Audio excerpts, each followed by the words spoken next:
আজকের পর্বে বানাচ্ছি বাঙালিদের সবচেয়ে প্রিয় দই কাতলা। করবীর রান্নাঘরে সবাইকে স্বাগত জানিয়ে আমার আজকের রেসিপি শুরু করছি। দই কাতলা বাঙালিদের খুবই পছন্দের একটি রেসিপি। আমরা বিভিন্ন অনুষ্ঠান বাড়িতে এই রেসিপিটি খেয়ে থাকি।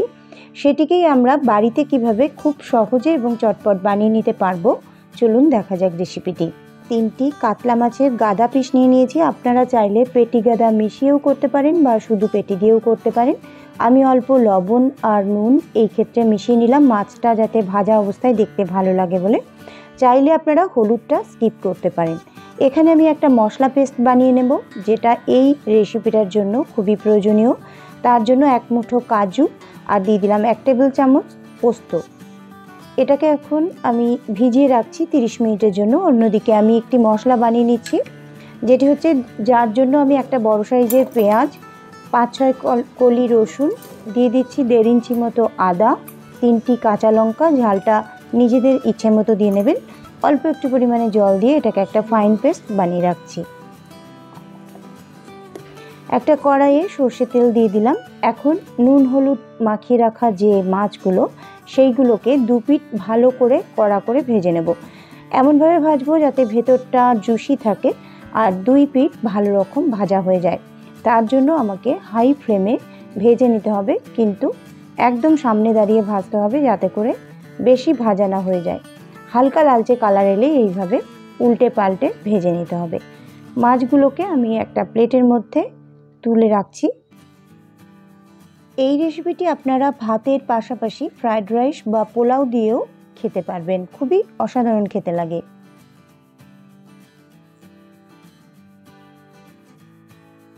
এখন মাছ ভাজার তেলেই আমি দিয়ে দিয়েছি 1 টিস্পুন মতো গোটা জিরে আর কয়েকটা গোটা গরম মশলা। এরপর সামরিচ দিয়ে দিলাম কয়েকটা আর দিয়ে দিলাম দারুচিনি। এরপর দিয়ে দিচ্ছি আমি তেজপাতা আর শুকনো লঙ্কা। এই ফোড়নে এই সমস্তগুলো দিয়ে ভালো করে ফোড়নটাকে ভেজে নেব। ফোড়ন ভাজার সুন্দর গন্ধ বেরিয়ে এলে আমি দিয়ে দেবো এখানে যে পেস্টটা বানালাম আমি পেঁয়াজ রসুন আদা লঙ্কা দিয়ে, সেই মশলা পেস্টটা আমি এখন এখানে দিয়ে দেবো। যেহেতু পেঁয়াজ আদা রসুন এগুলোর কাঁচা গন্ধ থাকবে একটা, তো তাই জন্য এটাকে ভালো করে আগে ভালো করে ভাজাটা করে নিতে হবে। এই সঙ্গে আমি দিয়ে দেবো অল্প পরিমাণে স্বাদ অনুযায়ী লবণ। লবণটা দিয়ে ভালো করে মিশিয়ে একটুখানি কিছুক্ষণের জন্য ভেজে নেব। দিয়ে দেবো 1/2 টিস্পুন জিরে গুঁড়ো আর 1/2 টিস্পুন ধনে গুঁড়ো।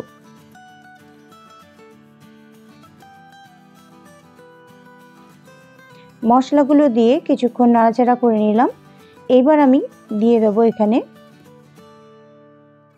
মশলাগুলো ভাজা ভাজা হয়ে গেলে আমি এখানে দিয়ে দেবো কাজু পোস্ত যে ভিজিয়ে রেখেছিলাম, সেটা বেটে নিয়ে এসেছি। সেইখান থেকে আমি 3 টেবিল স্পুন কাজু পোস্ত বাটা এখানে অ্যাড করে দেব। খুব ভালো করে এটাকে মিশিয়ে নিতে হবে।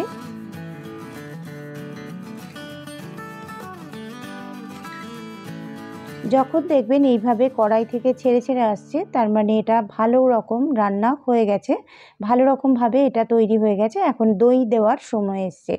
দইটাকে ভালো করে ফেটিয়ে নিতে হবে। এখানে আমি 150 গ্রাম দই ব্যবহার করেছি। ভালো করে কিন্তু ফেটিয়ে নিতে হবে, নাহলে ছানা কাটা টাইপ হয়ে যাবে, দেখতে তখন ডিশটা খারাপ লাগবে। দইটা দিয়ে দেওয়ার পর, আর দইটা দেওয়ার সময় কিন্তু গ্যাসের ফ্লেম একদম সিম থাকবে কিংবা অফ করে দিলে ভালো হয়। তো আমি একেবারে লোতে রেখে দইটাকে অ্যাড করে দিয়েছি, আর খুব ভালো করে ফেটিয়ে নেওয়া হয়েছিল আর কাজু দেওয়া হয়েছে, এর ফলে দইটা কিন্তু একদমই ফেটে যাবে না। এবার যখন তেল বেরিয়ে আসবে এই মশলাটা থেকে, তখন জল দিয়ে দেবো আমি প্রয়োজন মতো।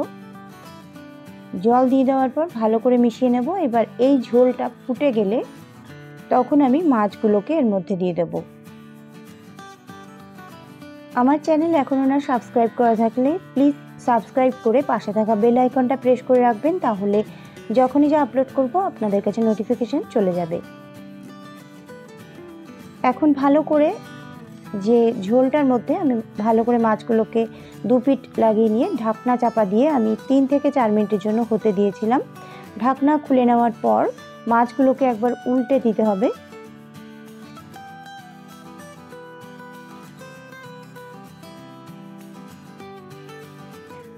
উল্টে দিয়ে আরও 3 থেকে 4 মিনিট এইভাবে কুক করে নিতে হবে।